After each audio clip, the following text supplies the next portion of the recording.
Hello, aujourd'hui on se retrouve pour un tuto pour réaliser cette magnifique fleur de plumeria en crochet. Pour ce tuto, tu vas avoir besoin de fil blanc. Alors ici, moi j'utilise du fil qui se crochette en 3 mm, ce qui me donne une fleur qui fait à peu près la taille de la paume de ma main. Si tu veux une fleur plus petite, tu dois avoir un fil qui se crochette en moins de 3 mm. Si tu as une fleur plus grande, un fil qui se crochette en plus de 3 mm. Moi j'utilise un fil qui se crochette en 3 mm avec un crochet de 3 mm. On va également avoir besoin d'un ciseau, mais ça paraît évident pour pouvoir couper notre fil. Et on est parti pour le tuto. Pour ce tuto, on va avoir deux manières de commencer très différentes. La première, ce sera soit avec un cercle magique, soit avec une chaînette. La seule différence, c'est que si tu le fais avec un départ de cercle magique, ton trou, le centre de ta fleur sera le cercle magique, donc tu pourras le resserrer. Si tu pars avec une chaînette, ton trou sera la première maille de la chaînette et tu pourras pas le resserrer, donc tu auras légèrement un petit trou au centre de ta fleur. Donc moi je vais le faire en cercle magique, mais si tu le fais en chaînette, c'est exactement pareil, c'est juste tu planteras dans la première maille et pas dans le cercle. Donc pour la chaînette, tu vas faire une chaînette de 9 mailles en l'air et ta toute première maille sera le centre de ta fleur. Pour le cercle magique, on va faire notre cercle magique et on va juste monter 8 mailles en l'air. Donc en fait on fait une maille de moins étant donné que le cercle magique remplace la première maille en l'air de la chaînette. Donc ici on va faire 8 mailles en l'air. Ou 9 si tu fais la chaînette.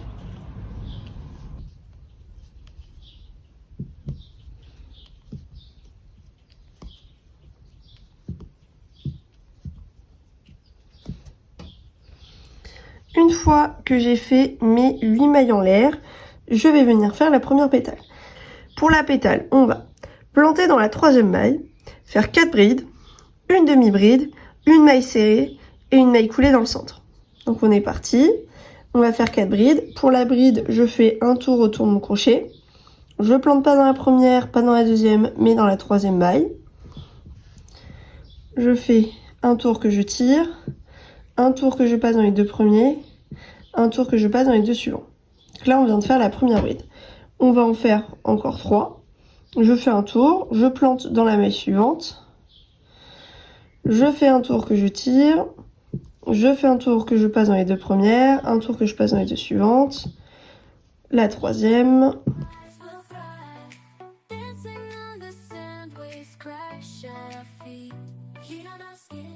Une fois que j'ai fait ma quatrième bride, on va faire dans la maille suivante une demi-bride. Pour la demi-bride, je fais un tour autour de mon crochet.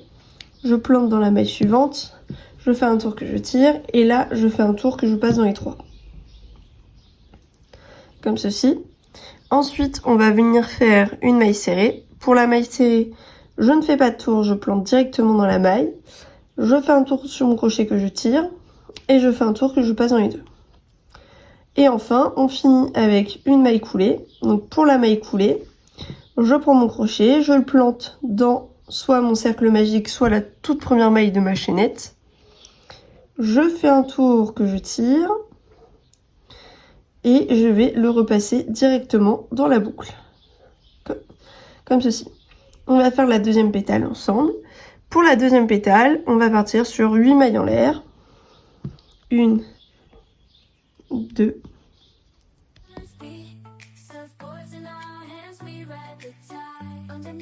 Une fois que j'ai fait ma chaînette de 8, je viens faire mes 4 brides. Donc je plante dans la troisième.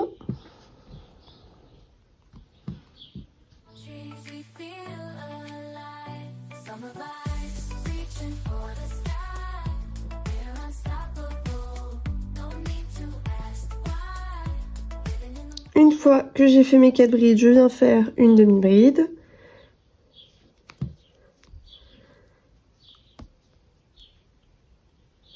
Et je viens faire une maille serrée dans la dernière. Un tour, je tire, un tour, je passe dans les deux. Je finis avec une maille coulée dans le centre. Donc je plante dans le centre de mon cercle magique. Je fais un tour, je tire et je repasse directement dans la boucle. Là, je viens de faire 2 pétales.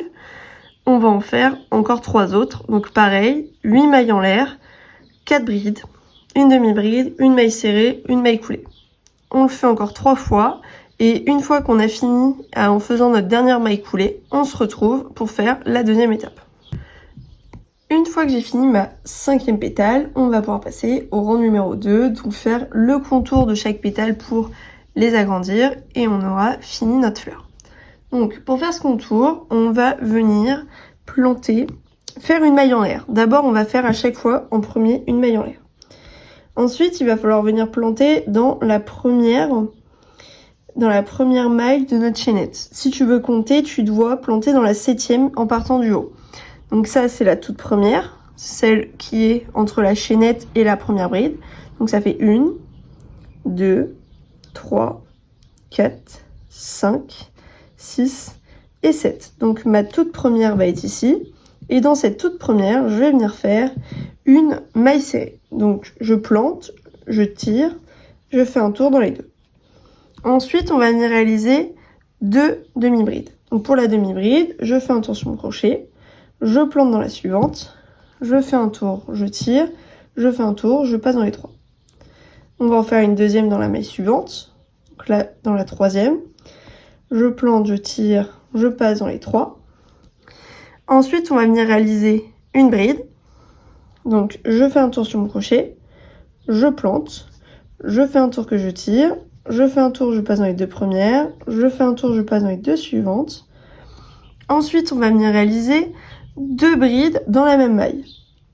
Donc dans la maille suivante, je fais un tour, je plante, je fais un tour, je passe dans les 2 premières, dans les 2 suivantes, une première bride. Je vais replanter exactement dans la même maille. Je fais une deuxième bride.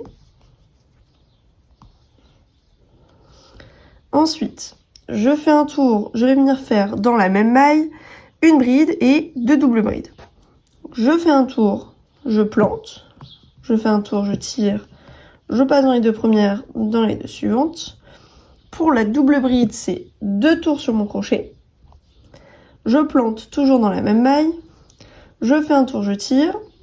Je fais un tour dans les 2 premières. Je fais un tour, je passe dans les 2 suivantes. Je fais un tour, je passe dans les 2 dernières. On vient de faire une double bride. On va en réaliser encore une. Je fais 2 tours sur mon crochet. Je plante dans la même maille. Je fais un tour, je tire. Je fais un tour, je passe dans les 2 premières. Un tour dans les 2 suivantes. Un tour dans les 2 dernières. Pour la maille tout en haut, je vais venir faire 2 doubles brides. Donc, je fais un tour, je plante dans la maille tout en haut. Donc la maille tout en haut, on va planter entre notre chaînette et notre première bride. Je fais 2 tours autour de mon crochet. Je plante, un tour, je tire. 2 premières, 2 suivantes, 2 dernières. On en refait encore une. Je plante, hop, je passe, je tire. Je tire, je tire. Là, on vient de faire la maille de tout en haut. Et pour le retour, on va faire la même chose à l'inverse. C'est-à-dire que là, on va faire, dans la prochaine, 2 doubles brides, une bride, 2 brides, une bride, une demi-bride, une demi-bride, une maille serrée et une maille coulée à la fin. Donc c'est parti.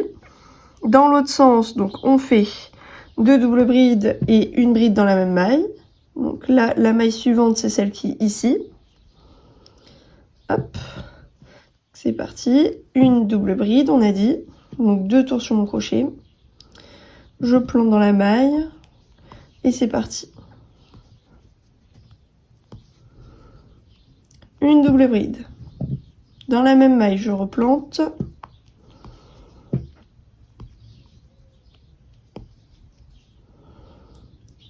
Et j'ai fait une double bride, 2 tours sur mon crochet, je plante dans la même maille, une deuxième double bride. Ensuite, je fais une bride, donc un tour sur mon crochet, je plante dans la même maille, comme ceci. Ensuite, je viens faire 2 brides dans la même maille. Donc dans la maille suivante, une première bride, une deuxième bride dans la même maille. Ensuite, je vais en faire une bride dans la maille suivante, donc un tour, je tire 2 premières, 2 suivantes. Ensuite, je fais 2 demi-brides, donc une première demi-bride dans la maille, une deuxième dans la suivante,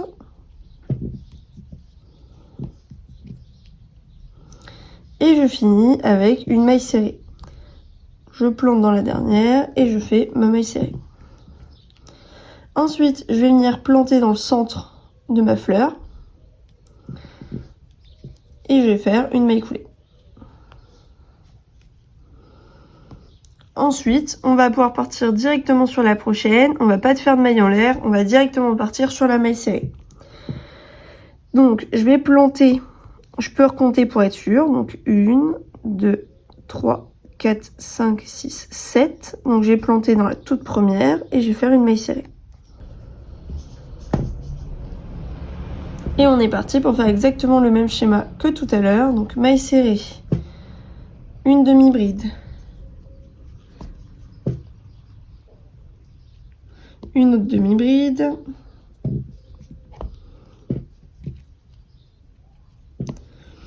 une bride,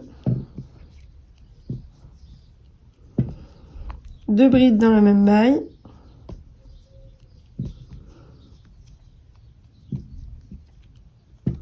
une, 2, une bride de double bride dans la même maille,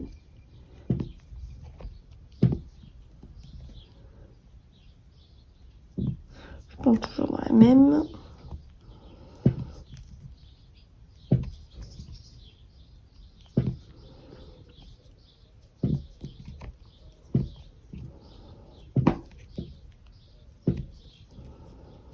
une fois que j'ai fait ça dans celle tout en haut, je fais 2 doubles brides.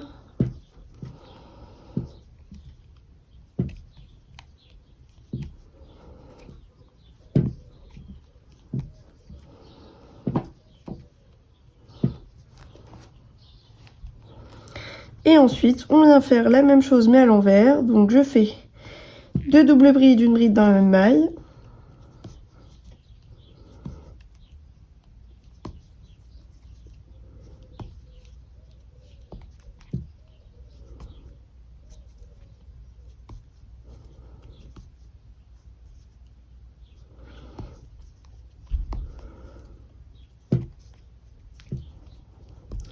Ensuite, je fais 2 brides dans la même maille.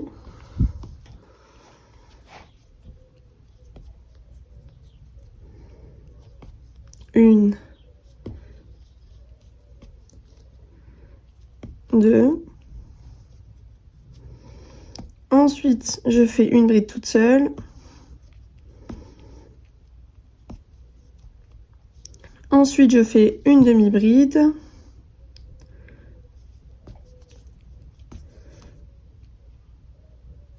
Une autre demi-bride.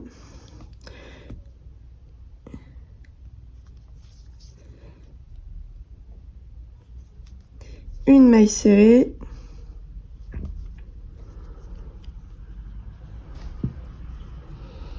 Et je finis avec une maille coulée dans le centre de ma fleur. Et on est parti pour la suite. Donc je répète les étapes pour les 2 fleurs, les 2 pétales. Je vais répéter la même chose pour les 3 autres pétales. Et une fois que j'ai fini, on se retrouve pour la fin. Une fois donc que je suis à ma dernière pétale, je viens faire ma dernière maille coulée dans le centre. Et on aura fini. Pour fermer, je vais tirer mon fil, venir faire un nœud. Donc je repasse le fil à l'intérieur de la dernière maille coulée que j'ai faite. Je vais tirer très fort pour bien fermer, la repasser dans le centre pour qu'elle arrive à l'arrière. Et donc si tu avais fait une chaînette, tu peux juste faire un nœud entre tes 2 fils. Et si tu as fait un nœud magique comme moi, cercle magique, tu tires pour bien fermer ton cercle magique et tu viens faire un nœud à l'arrière.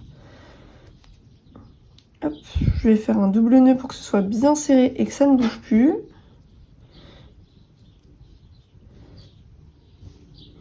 Et tadam, on a fini notre petite fleur de Plumeria. Je vais te montrer vite fait comment je fais pour la colorer. Pour la coloration, je vais avoir besoin d'un pot avec de l'eau dedans et d'un pot dans lequel j'ai mis de la peinture acrylique. Là, je vais juste... Une fois que j'ai mis ma peinture d'acrylique, donc là, moi, c'est de la peinture séchée vu que j'en ai fait hier. Je vais juste venir rajouter de l'eau dedans pour rediluer un petit peu ma peinture. Je vais rajouter un tout petit peu d'eau pour diluer la peinture acrylique. Hop, comme ceci. Et je vais mélanger jusqu'à ce que ma peinture acrylique soit bien diluée dans mon eau et que je puisse l'utiliser. Une fois que j'ai bien dilué mon acrylique, je vais venir mettre une petite feuille de sopalin sous ma fleur pour pas mouiller mon plan de travail. Et ce qu'on va faire dans un premier temps, c'est qu'on va venir immerger notre fleur dans l'eau pour qu'elle soit imbibée d'eau, pour pas avoir de grosses démarcations. Comme j'ai fait sur celle-là, je l'avais pas imbibée avant et je me retrouve avec des grosses démarcations de couleurs. Alors j'aimerais un rendu un peu plus fluide comme sur celle-ci. Donc je vais prendre ma fleur, je vais l'immerger dans l'eau. Je vais enlever l'excédent. Je dispose ma fleur et je vais prendre mon pinceau. Donc je mouille bien mon pinceau, je vais venir prendre un peu de jaune, je vais venir mettre une goutte au milieu, au centre comme ça. Et en gros, je vais venir mettre des gouttes au centre, au fur et à mesure, pour que la peinture se prenne dans l'eau et se disperse. Donc j'hésite pas, je remets de l'eau pour bien diluer la peinture, comme ceci. Et ensuite, je reprends un peu de peinture et je vais le mettre dans le creux de la pétale. Donc je prends de la peinture et je viens le mettre dans le creux. Je vais faire ça pour chacune des pétales. Et une fois que le résultat me plaît, je peux m'arrêter. Sachant que la couleur va légèrement foncer en séchant. Donc une fois que j'ai un résultat qui me plaît, je m'arrête. Si je veux mettre un tout petit peu plus de couleur au centre, je reprends un peu de peinture et j'en remets juste dans le centre. Et on peut dire que j'ai fini ma fleur. Si jamais vous voulez mettre d'autres couleurs pour avoir ce petit dégradé un peu orange-rose, vous faites la même étape pour le jaune et après vous venez juste rajouter un peu de orange dans le centre et de rose dans le centre et ça vous donnera ce résultat-là. Et donc voici à quoi ressemble la fleur une fois finie et colorée. Je vais la laisser sécher pour que la couleur s'imprègne bien. Et voilà le résultat. J'espère que ce tuto t'a plu. Si oui, n'hésite pas à me laisser un commentaire et à t'abonner. Sur ce, je te fais des bisous.